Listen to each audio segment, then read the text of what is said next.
But what happens if the parents are in the chair of conflict? Where do the kids grow up? It's usually in a chair of compromise.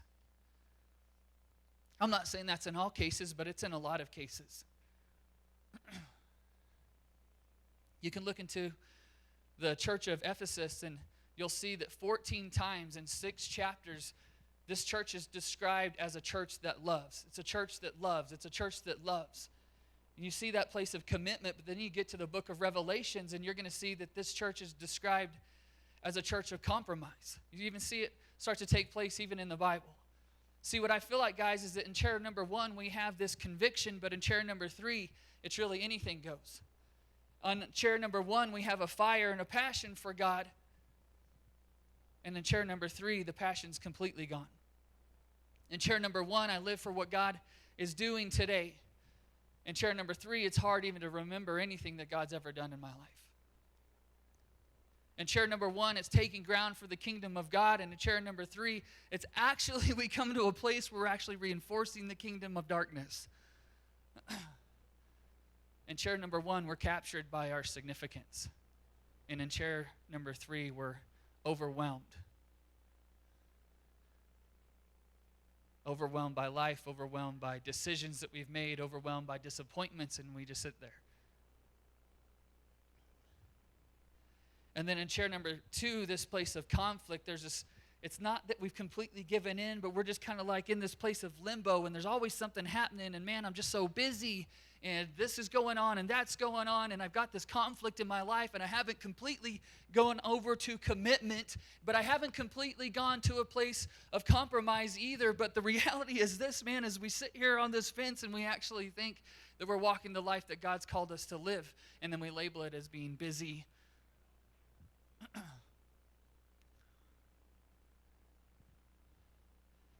So my question for us today is this, is what chair do we sit in? What chair do you sit in? What chair do I sit in? Because I really believe, guys, that most churches and ministries, that they're birthed out of chair number 1. In fact, I believe that anything significant that's actually been done for God on this planet is out of this chair right here. It's a chair of commitment. In fact, I was looking into the story. Have you guys ever watched that movie, Schindler's List? Got to check it out. I was looking at the guy who is actually, the story is actually about. His name's Oscar Schindler. And he had made up his mind that he was going to save as many Jews as possible during the time of the Nazis' reign and extermination, this genocide that was happening. And he decided that he was going to save as many Jews as possible. And he ended up saving over 1,200 Jews by smuggling them out basically one by one, or as many as he could get, by dodging the Nazis, by putting his own life on the line. That's what he was doing in that moment. And guys, 1,200 lives. In fact, I was reading last night that they think that right now, years later, there's over 12,000 people that are alive because of him. That's a significant impact upon the face of the planet. And he risked it all. He was pretty much a warmonger. He sold things to influence the war, guns and ammunition and all this stuff. Made millions of dollars basically in our understanding. He made all this money and he spent it all to save these people. And what's amazing to me about this story is when they asked him pretty much kind of at the end of his life, you know, what is something that you wish could have happened? This is what he said. His final words were this: I wish I could have saved just one more. Does that mess anybody else up? To hear a story like this guy, and that was his heart. I wish I could have saved just one more. You know what that tells me? He had bought into his significance. But it wasn't really just about him. It's about the people that God had placed him around. And he knew that he was born, he was destined and made for that moment. And he didn't do it so a movie could be made about him later. He was doing it because that's what he was. That's who he was. And that was his remark. I wish I could have saved just one more. And when I think about that, guys, I really believe this, man, that, I really believe that there's going to be this understanding when Jesus comes back. There's going to be this understanding for you and for me. This is like these thoughts might start going through my head. Is like, man, this thing is really real. This whole thing that I was hoping that would happen for Jesus to come back, it's happening right now. That surreal experience of like, is this really going on right now? And my eyes will not be able to trick me any longer. My brain won't be able to trick me any longer because what I believed for so long is actually taking place. But in that moment, I believe a thought will kind of cross my mind and maybe cross your mind. And it might be something similar to that. I wish I could have saved just one more. I wish I could have done just something else. I wish I wouldn't have been stuck in this place of conflict my entire life, this place of busyness my entire life. I wish I would have lived from this chair the whole time. Because when all's said and done, this is where things happen. And I don't just want to waste my life away in conflict or compromise and get to the end of it and think, yeah, man, I could have done so much more. Anybody else think that?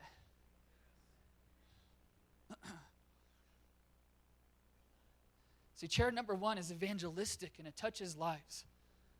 Chair number 2 is really just an acceptance of what we have and trying to preserve it.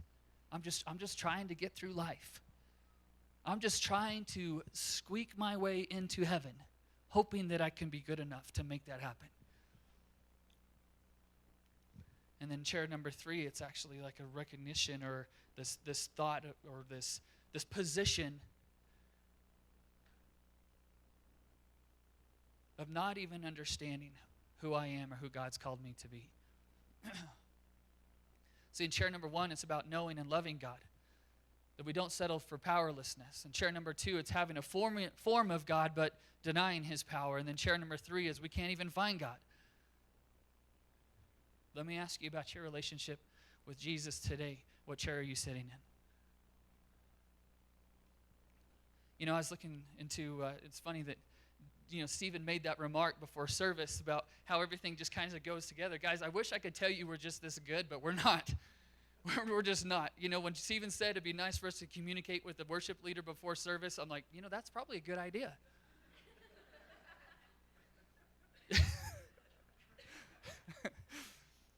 Because Buddy gets up here and starts to say exactly what Stephen had texted me last night about what he wanted to talk about. And then when Stephen's texted me about what he was going to talk about, I'm looking at my notes. I'm like, that's what I'm talking about. I wish we were that good, but it's just God. And so I was looking, and you can see in Psalms chapter 42, there's a guy named David. Same guy Stephen was talking about who faced a giant. Psalms chapter 42, he says something, guys, and he says this. He says, as the deer pants for the water brooks, so my soul pants for you, O God. My soul thirsts for God, for the living God. Man, I read that, and something kind of leaps inside of me. Like, I want God like that. I don't want God like that. I want to want him like that. That I am thirsty for him. Like we get thirsty for like a nice glass of sweet tea. And it's sitting there and there's like water beating up on the sides of the cup and it's just running down and you just come in from mowing the yard or whatever and you look at that glass of iced tea and you're just like, I'm so thirsty. That's how I want to thirst for God. And that I see in David's life, like I look at that scripture and I think, man, when he wrote that, he was sitting right here. God, I want everything that you have. All that you have for me, I want it. Completely committed. Just like when we first give our life to God, we just want more of God. We don't even know about this thing called religion, really. We don't know how we're supposed to look or act or talk. We don't know when we're supposed to clap or even if we can clap on beat or off beat. We don't care. We're just up there just like, yeah, Or at least, and let's just be honest, at least that's what's inside of us. Because a lot of us, even though we feel that on the inside, we don't really express that on the outside because we don't want to look silly. But there's something inside of us that's just screaming out for more. Like, I'm all in. I'm all into this. That's what I see when David penned those words, just like something like that. But even with David, you start to see, and you can go to 2 Samuel chapter 11, that he even starts to make this thing, and let's just label this thing. Let's call it the unsanctified slide. That he is starting in this chair. He is spending his time in the presence of God while he's a shepherd boy. And guys, did you hear something interesting that Stephen said? And this is just a crazy point about David's heart. He was anointed king, and then he went back to the sheep. That the prophet actually walked up and said, "You're it. You're the next king. Get ready. Pack your bags." And for anybody else, their head would just go like, "I'm too good for sheep." But David went back to the sheep field. That just tells you about his heart, and that his relationship with God had crafted him and molded him in such a way where even though he knew he was a king, he was still willing to go back to the least of those, to go back to the sheep. So that's where David was at. But then he has this moment, and he starts to slide. And I want you to see this in 2 Samuel chapter 11. It says, "It happened in the spring of the year, at the time when kings go out to battle, that David sent Joab and his servants with him and all Israel, and they destroyed the people of Ammon and besieged Rabbah. But David remained in Jerusalem." There's an interesting statement. It says, "It happened in the spring of the year, at the time when kings go out to battle." Now, at this moment, David was the king, and it was during the time when kings go out to battle. But where do we find David? He stayed in Jerusalem, right? It seems like he had lost that edge. He had lost that commitment, if you will. And now he finds himself in this place of conflict. Should I go to the fight? Should I just stay and relax in the palace? Let's just send somebody else to fight, but I'll just root for you from here. And so that's where we find David. And then the story continues, right? David found himself, he was bored. He's probably, when you stay home, when you should have been going out and doing something, you stay home and you just turn on Netflix, right? And you kind of just veg out. Yeah, that's what David is doing. He's watching some Netflix. So David is there, and then all of a sudden he's kind of walking past his window one day, just kind of bebopping along, and he looks out and he sees this lady bathing on the roof. I don't know why she's doing that, but that's what she's doing. Kind of a weird place to bathe if you ask me, but that's where she was. And so he looks over and he's like, da da da da.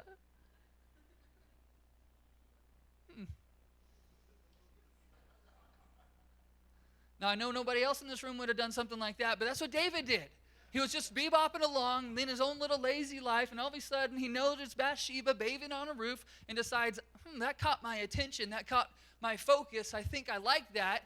And then all of a sudden when he found himself in this place of conflict, instead of stirring himself up, instead of reading the own words that he wrote to himself, he decides to slide down even further, and he goes to a place of compromise.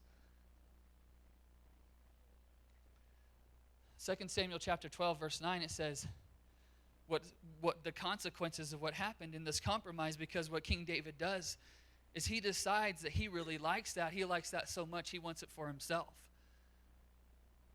And so he concocts this little plan so it doesn't look like, because he's not just going to come out and be the bad guy. So what does he do? He decides he's going to send this girl's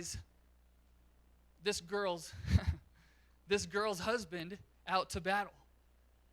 And he's not just going to send him to battle, he's going to send him to the front lines of the battle. But he doesn't do it himself. He sends a report up to his commander, and he says, "Hey, guess what? Grab Johnny Joe from the back and bring him to the front." And so that's what he does, and guess what happens to Johnny Joe? He gets killed. Now Bathsheba doesn't have a husband anymore. So then David takes her as his own wife. And he thinks that his whole plan has worked out just brilliantly. But then all of a sudden, the prophet of God shows up and he starts to read his mail. And what's really cool, if you want to read the whole story there in 2 Samuel, what you're going to find out is the prophet doesn't just go up to him and say, "Hey man, I know what you did, and it's wrong." He goes up and he starts to tell him a story. And then he asks David, it's a very similar story to what David actually happened in David's life. And he says, "David, what would you do?" And David gets irate. How could a guy do something like that? And all of a sudden the prophet turns and shifts it and he says, "We're actually talking about you." You ever had that moment in your life? You think you've gotten away with something, and all of a sudden your parents are like, "Yeah, I know what you did last summer." That was ridiculous. So 2 Samuel chapter 12, verse 9. 2 Samuel chapter 12, verse 9. This is what happens, all right? It says, why have you despised the commandments of the Lord? This is the prophet speaking to David. Why have you despised the commandments of the Lord? To do evil in his sight. Why have you killed Uriah the Hittite with the sword? You have taken his wife to be your wife, and you have killed him with the sword of the people of Ammon. Now therefore the sword shall never depart from your house, because you have despised me. You have taken the wife of Uriah the Hittite to be your wife. So what we start to see, and what's really interesting, guys, is from that point on, the sword never leaves the house of David. In fact, what you're going to find out is that David ends up fighting his own son for his own kingdom. And all this turmoil starts to pop up in his life. Why? Because he had found himself in a place of commitment. He'd slid down to a place of conflict, and then all of a sudden he's in compromise. And what's interesting to me, guys, is a lot of times when we find ourselves in this place, the question we start to ask is what? God, where are you? Where are you? I'm sitting here in this place and I'm wasting away, and man, my destiny has been stolen from me, and this and that and all this stuff, and my dog died, and everything's going on in my life. God, where are you? And God say, no. The real question is this: where are you? Where are you? What chair do you sit in? Where do we find ourselves today? Where do we find ourselves today? Where are you? Don't ask me where I am. But why don't you answer that own question for yourself? Where are you?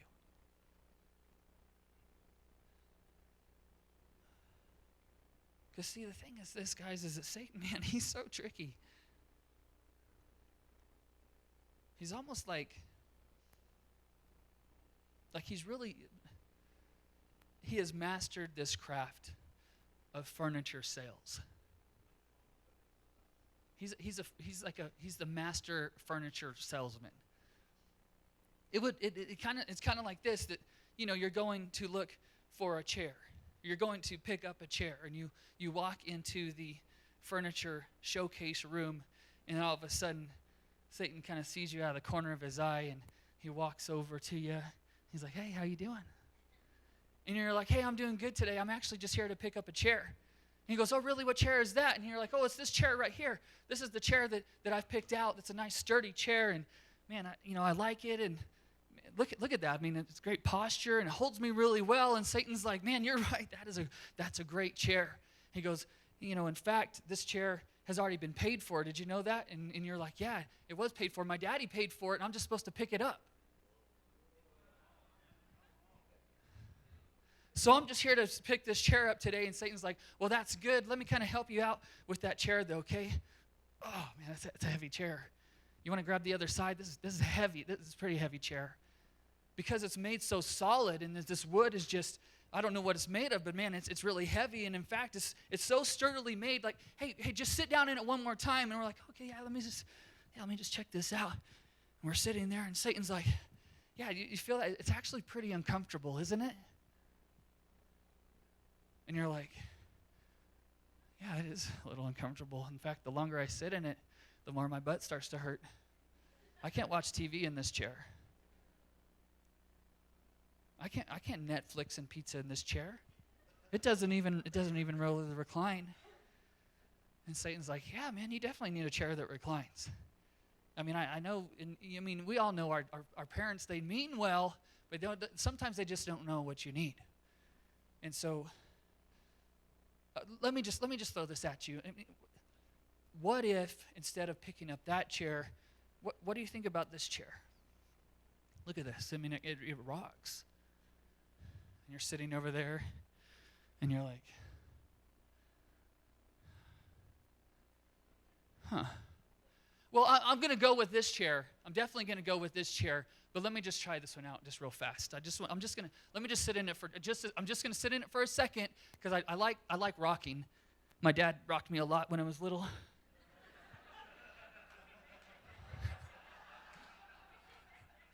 And so then we sit there and we're like, oh, that's nice. I like that. Guys, seriously, this is a comfortable chair. And you can just fall asleep in this chair.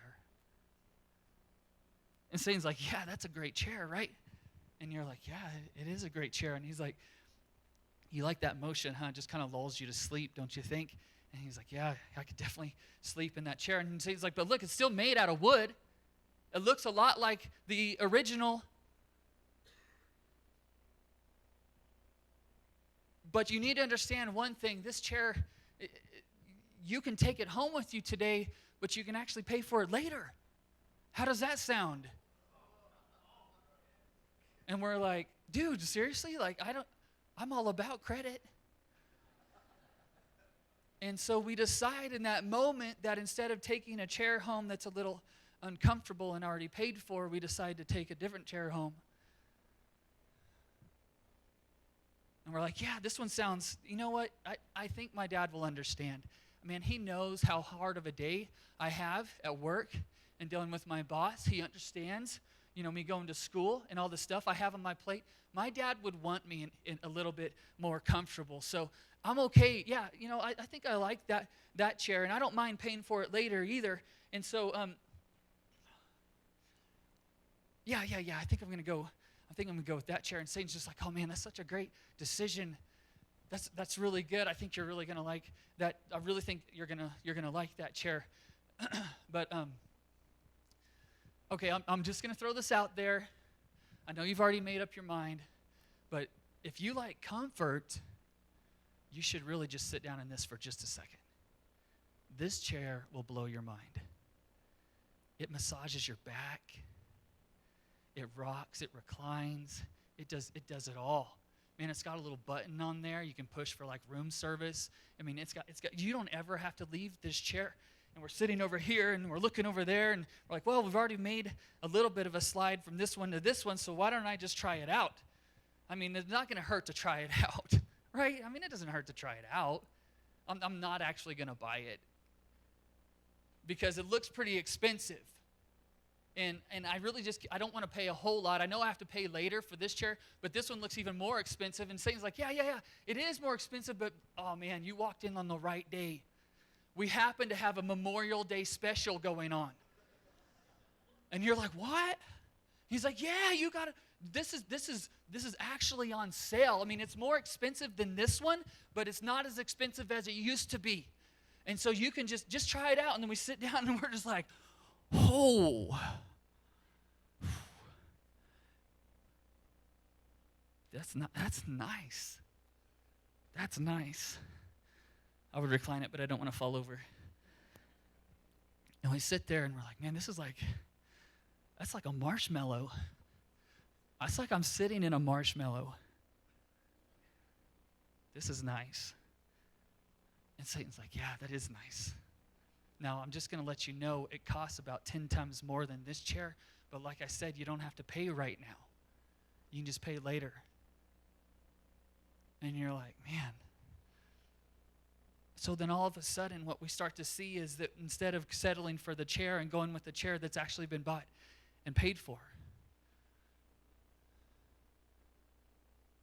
we give that up. And we slide to this chair of conflict. And then we go down to this chair of compromise. And the reality is this, guys. We all have great excuses for it, don't we? I've had a rough day. I've had a rough life, if I'm being honest with you.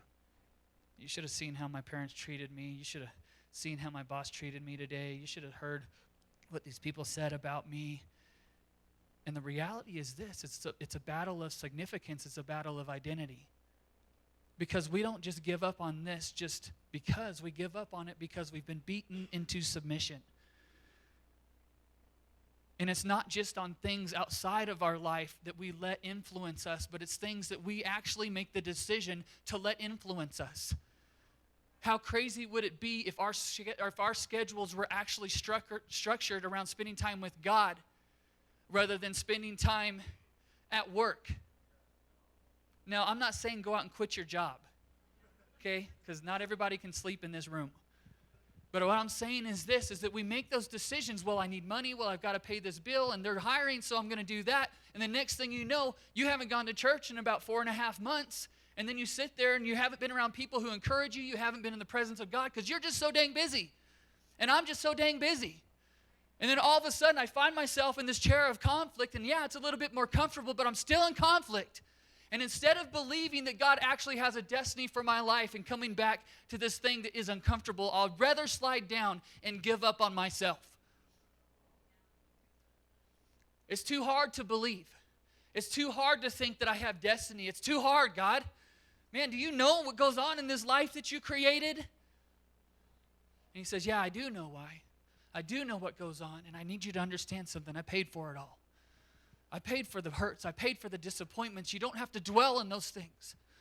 You don't have to let Satan just push you into the corner and rock you to sleep.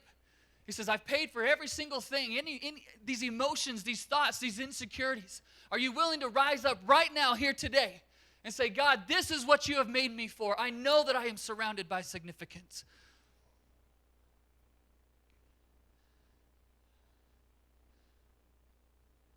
I was listening to this guy the other day, and he was talking about this story, and I believe, man, that it frames for us what it looks like to live in this chair of significance, in this chair of commitment. He was talking about how he would start going over to, I think it was China, somewhere over there. And he started going over there and meeting with these people, and this is a while back where it was like strict, and to the point to where you couldn't have meetings about Christianity. You couldn't meet together with a bunch of people and all these different things. And so he arrives at this place, and he's the American, right? And he's the one coming to bring the word of God to the people. And they take him back, and he gets off the plane and all this stuff. And they go to this building, and he goes, yeah, we got to wait here for just a little bit, and then we're going to take you to where the meeting is actually at. And so then they take him from that building, and they go down this alley, and they go up some stairs, and they go through another building, and then they come back down some stairs, and they walk over here, and they walk over there. And then he walks into this room, and there's about 25 or 30 people sitting there in the dark, waiting for him to show up. And he said that he walks into the room, and he's just blown away, like, who am I to come talk to these people when they've given up everything, and they actually have risked their own lives to be here today? And so he walks in there, and he starts to read to them about some scriptures and all these different things. And he does that for a few days, this meeting, that meeting, all these different things. And he goes to this one. And then all of a sudden what happens is that people start to get up, and they start to run out of the room, and they start to hear this pounding on the door, and they start to say that the police are there to take all these people away. They figured out what was going on. Someone had snitched on them. And so they take off, and they grab him by the arm, and they're like, Michael, we got to go. And so they're running over here and running over there, and they go through this alleyway and all this stuff trying to get away from the police. And then they actually end up on this boat, and they sail out to an island, and they wait there for a day. And after the day is up, they get back on the boat, and they sail back to the mainland. And as soon as they are going to get off the boat, guess who's waiting for them? The police. And he's telling this story, and he says, I've never been more scared in my life. And I started to think about my children and how I wasn't going to see them again, or my wife, and how I wasn't ever going to be able to hug her again, that I was going to be in jail for a really long time. And they're sitting on this boat, and this guy that he's with looks over to him and says, Michael, what we need to do right now is just pray. Pray that God will blind the eyes of the police. And so he sits there, and they start to pray. And the police get on the boat, and they start to pass this paper around. It says, everybody put your name on this paper so we know who all is here. So they're passing this paper around, and everybody's signing it and all this kind of stuff. And then all of a sudden the police walk around, and they're looking on the boat. And he said it's just strange. It's like the whole scene just shifted in that moment, that all the aggression, all the anger was gone. And then they start to walk around the boat, and they're looking at everybody, and they walk up to Michael, and they look at him, and then they just kind of walk right past him. They get off the boat and drive off. Never to be heard of again in that moment.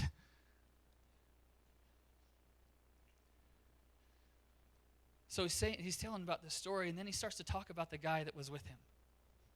And he said, what you need to understand is this guy that I was with, he wasn't just some guy kind of escorting me around. What had actually happened in his life is he had been in jail for years. Years he'd been in jail. They put him in jail for telling people about God. Then he would leave. He'd go out and start telling people about God. Then they'd come back to jail. In fact, he had been in jail for over 20 years total. That's who he's sitting next to. And he starts to tell Michael about his story and everything that had happened and all these different things. And he starts to talk about how even when he was in jail, he continued to tell people about God. And the people would get so mad at him that they locked him in a 4x4x6 box. He spent a total of 3 years in that box for telling people about God. And he was telling Michael, he said, in those nights it would be so cold in these jail cells, and all we would have was this little blanket, this little thing to cover up with. And so we would kind of like, I would wait for the person to get, I knew they were really cold, and then I would kind of roll over next to them, and then I would take what I had, and I would put it over them to help keep them warm, and then I would start to tell them about Jesus. And so Michael asked him, he says, well, how many people do you think you led to God while you're in the jail cells over 20 years? He says, over 1,000. And this is the thing that blew my mind. In that moment, he said that this guy looked at him and he pulled this thing, this rag, out of this jar. And he held it up and he says, this is the blanket that I used. And it was torn and it was ragged. It had all these holes in it and all these different things. And he looked at Michael and he said, take this back to the people of America and tell them thank you for your sacrifice.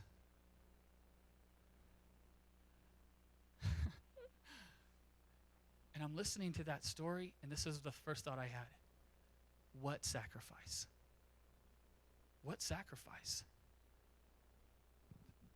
In that moment, to have somebody who had lived that kind of a life, to look at me and look at you and be handed a blanket and say, thank you for your sacrifice, I would be overwhelmed. Because the reality is this, guys, is that here in the United States, man, we have absolutely no idea what this chair even looks like. We can tell stories like this all day long, and we can all get emotional, and we can all think, man, that's incredible. But the reality is this, is that every single person in this room is called to sit in the exact same chair that they're sitting in. And I'm not saying that I'm not saying God's called us to perfection, but I'm saying he has called us to commitment. He knows that we're going to have issues. He knows that we're going to have struggles, and he's not expecting you to get rid of all those things before you commit to him. He's just saying, hey, look, I have paid the price for you. You don't have to continue to look at your past and make excuses for why you have to keep sitting in this chair. Are you willing to believe? Are you willing to understand that I've paid a price for your life? Just the other day, we went over to Farmington. And, you know, we've been wearing these hooks on our arms for a while now. And you know, guys, I don't want another piece of jewelry to wear that makes that makes me feel better about my life. Well, I'm raising awareness, or this is supposed to remind me to show people who God really is, to be a fisher of men. But if we're wearing it, shouldn't we actually do it? If we're wearing the cross, shouldn't we actually talk about it?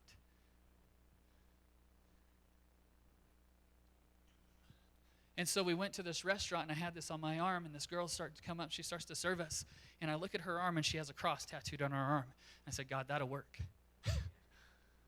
X marks the spot. That'll work. But in that moment, you know those times when you start to feel something like, oh, I'm supposed to say something, and all of a sudden your heart's just like, boom, boom, boom, boom, boom, boom, boom, boom. I can't do it. And you start to sweat, and you're like, oh, my gosh, I can't tell. I just can't do it. What was crazy is this, guys, is I understood completely what I was supposed to say. My heart never started to race, even though it normally does. And I sat there and I was like, okay, God, what do you want to say to her? And he says this, Cody, tell her that her life is significant. And I'm like, well, that's not anything crazy profound, but all right. And what's interesting to me is that this is how God works. Is it's almost like he stands outside of the boat and he says, just take a step on the water. And then once you take that step, he'll tell you the other steps to take. And so we're going through our meal and all these different things, and she comes up to the table kind of for the last time, and she'd been amazing. And so, you know, we kind of got to know each other a little bit and all these different things. And she had told me I asked her, I said, hey, where'd you get that tattoo from? And she said, he goes, you know, honestly, I don't really know where I was, maybe Artesia. I don't know. And I said, well, why did you get it? And she said, because God found me in that moment when I desperately needed him. I was like, that'll work. But what was crazy to me is that on her face, or her lips were saying that she had found God, but her face was saying, I am hurting and I am hopeless right now. That's what I felt inside of my spirit. And so she walked up again, and I said, hey, I just want to tell you something, and I don't mean to make this weird. I said, but I just want to tell you something. I said, I feel like I'm supposed to tell you that your life is crazy significant. And she just stood there looking at me. And I'm looking at her, and she's looking at me, and I'm like, and then all of a sudden, God was like, tell her this. even though you didn't know where you were, God knew where you were when he found you. And so I tell her that. I said, it wasn't a mistake that God found you, even when you didn't know where you were. And guys, she's standing there and tears just start rolling down her face. And I'm looking at her, and she's looking at me, crying. And I'm like, now it's crazy awkward, right? I'm like, And so I'm like motioning to Leah. I'm like, give her a hug. So Leah gets up and gives her a hug, and that was it. And then we got to give her a tip, and then on the receipt we put, your life is crazy significant. And we left. Now guys, I'm not telling you that to pat myself on the back, honestly, but I'm telling you this because stories like that can actually happen in America. And it didn't take anything crazy on my part. I didn't have to run from the cops. I didn't have to spend any time in jail. All I had to do was open my mouth. That's all I had to do. And sometimes I think that's what's so wrong with our culture is that if things were harder, if we actually had to run from the police, then we'd actually know if we're sitting in this chair or not. You know what I mean? But when it's something as simple as just opening my mouth, I don't feel like that's enough to say that I'm actually sitting in this chair. But I know this, man, God has placed us in Aztec, New Mexico to build a city of hope. And in that moment, hope encountered that girl's life. And I don't know, man, what she was struggling with, but I know she was struggling with something. Because as soon as those words came out of my mouth, she started bawling. In the last month or so, man, Aztec has gone through some crazy death. Crazy death. There's the family that got hit by the car. There's, I don't know how many of you guys know, but there's like 3 or 4 suicides that have happened in the last month.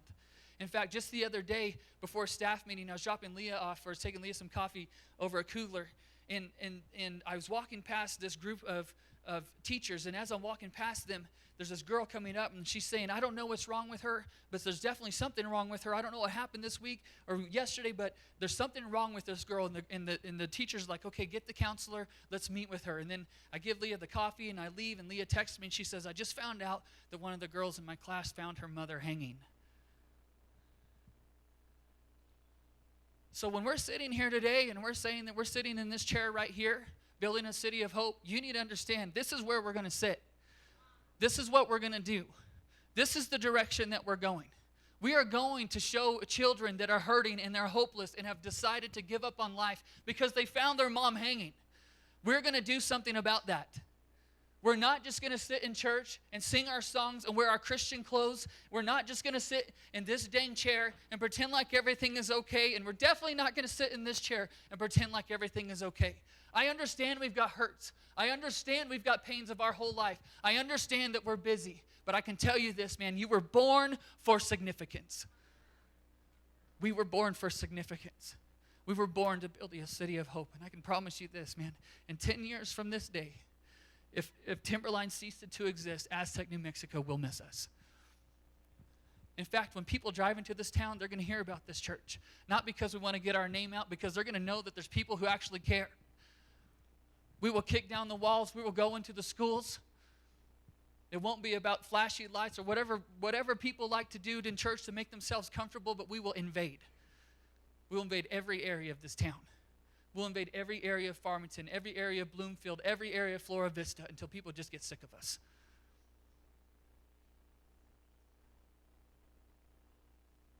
We're going to dream some crazy dreams.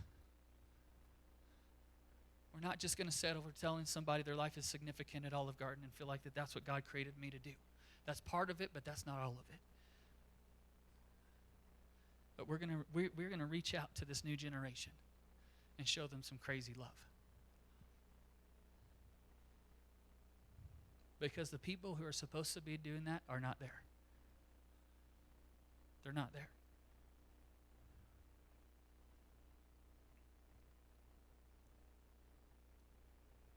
But if you can come on up, man, to start playing something. Guys, I really feel like that we need to do something about that.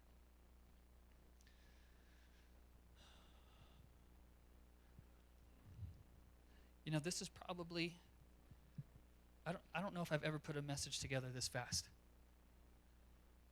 And I know why. It's because God was breathing on it the whole time. There was no doubt in my mind what was supposed to